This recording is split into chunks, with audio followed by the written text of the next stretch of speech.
But the word is the missing chef that was then found dead, on his body, he had a letter saying, "Contact Larry Nichols if I'm found dead," whatever that means. So, Wayne Madsen, thank you so much for joining us. Good to be with you, Alex.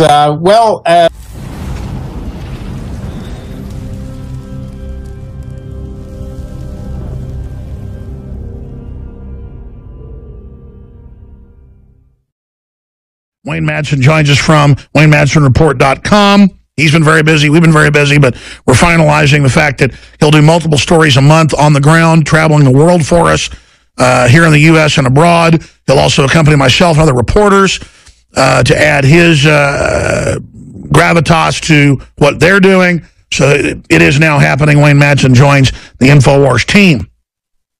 And that, again, is thanks to your support.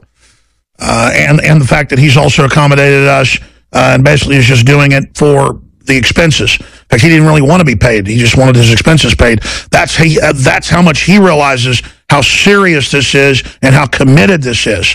I mean, don't think later, oh my gosh, I wish I would have realized how real this was. This is hardcore, folks.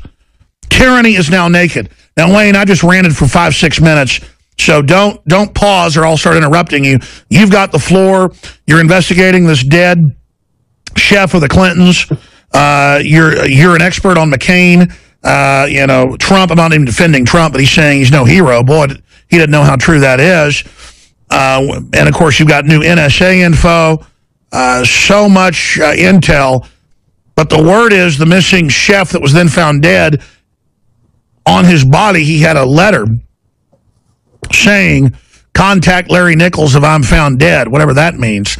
So, Wayne Madsen, thank you so much for joining us. Good to be with you, Alex. Every once in a while there's a dead body turns up, and, dead bodies are always turning up. Sometimes there's no story there, but I believe there may be a story with the former White House executive chef, Walter Scheib. And the reason I feel so is, yes, he was hired by Hillary Clinton in 1994.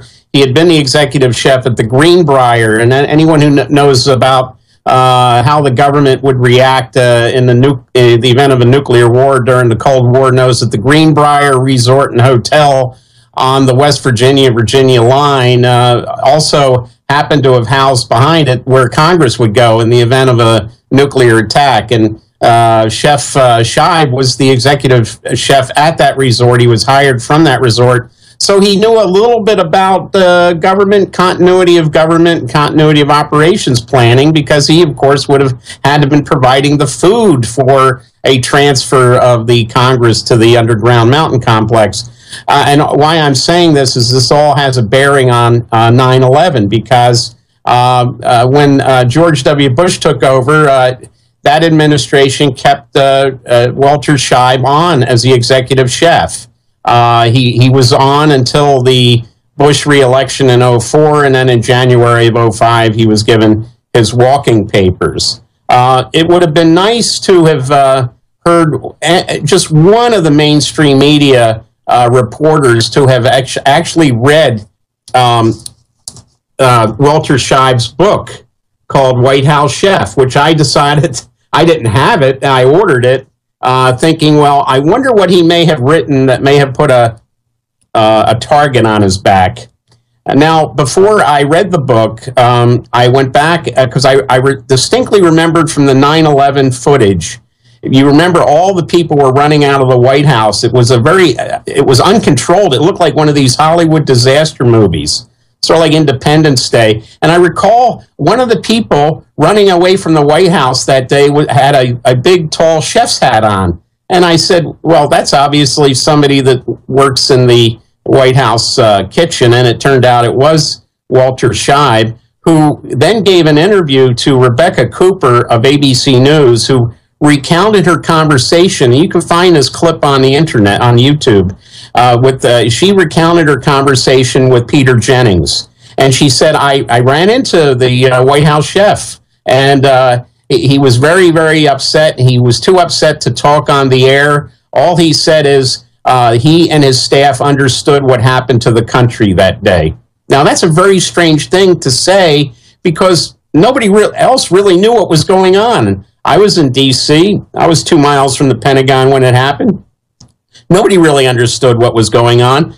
But in reading Walter Scheib's book here, it's very interesting what happened, because he had a very tortuous relationship with the Bush administration. Not so much W., who decided he didn't want to use the talents of a graduate of the CIA. I don't mean the Central Intelligence Agency. I mean the Culinary Institute of America.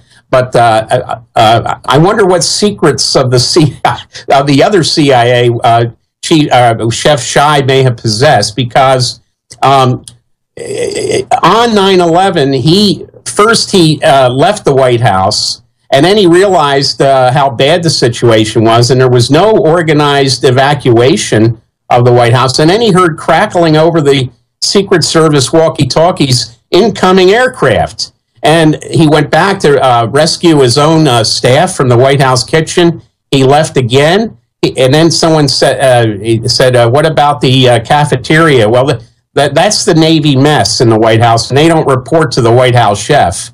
That they're Navy personnel. But he went back in a second time to make sure that the cooks at the mess got the word to get out. And what he was struck about was there was no organized evacuation of the White House. No one gave the order to evacuate. Now, who was in charge that day? Bush was off in Florida.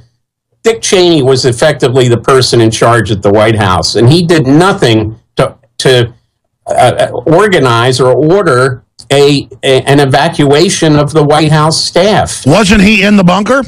He was in the bunker at this time, the President's Emergency Operations Center, which is below the White House, several stories below the White House. And so what happened was when Scheib first realized what was going on with 9/11, he said he walked into the chief usher's office. Now, the chief usher was a guy named Gary Walters. He had been Secret Service, uniformed Secret Service under Nixon, and then he became an usher under Gerald Ford, and assistant usher under Gerald Ford, and then the Reagan administration made him the chief usher. So he had served under like 7 presidents, and he noticed that the ushers were watching the television, a small television, and he said, "What's going on?" And he saw flames or smoke coming out of one of the World Trade Center towers, and then he said he saw the second plane hit, and the chief usher Gary Walters at that point said, "That's 2."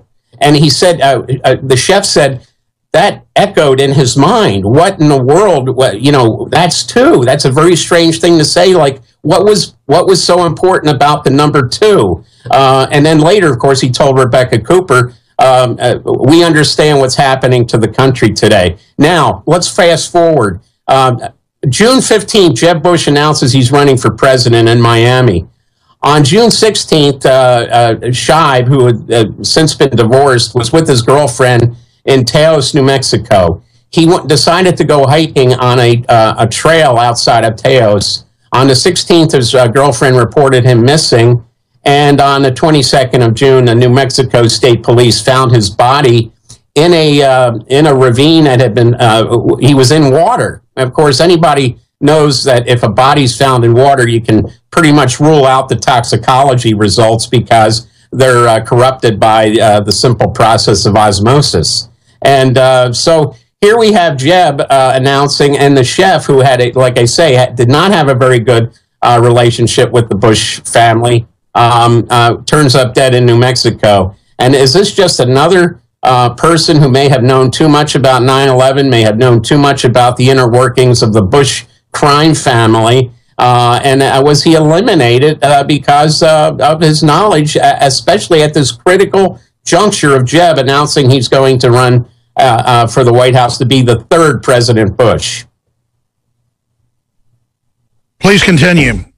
So anyway, my suspicions are heightened about the cause of death. Again, it was one of these where the New Mexico State Police immediately said it was an accident. I mean, before the autopsy results are in, how many times have we seen this? We saw when I investigated the Phil Marshall death out in California, again, we had these preconceived notions by law enforcement that it was suicide. before they knew any of the real facts on the from the crime scene. And I just looking at all the long trail of bodies associated with the Bush family, and I've been investigating these deaths for several decades. I have to come to the conclusion that Chef Scheib was... Well, I mean, how many cleaning ladies and maids and cooks end up dying at their houses? Yeah, Marvin Bush's maid was run over by her own car. I shouldn't laugh. It's just ridiculous. Stay with us. Did you know that only 6 corporations control 90% of what millions of Americans see, hear, and read every single day? It's the illusion of choice. Think about it. The mainstream media is owned by only a handful of megacorporations with vested interests. But on the other hand, the internet is an interconnected network of billions of sources. So you can research information for yourself from multiple sources, or you can blindly accept what you hear or read in the mainstream media, never questioning what you are being told. This gives you a false sense of reality. I mean, do you actually know what you think you know? Or have you been programmed to accept someone else's version of events? Think about it. This is Darren McBreen, and I want you to break the matrix at Infowars.com and PrisonPlanet.tv and listen to The Alex Jones Show, because there's a war on your mind.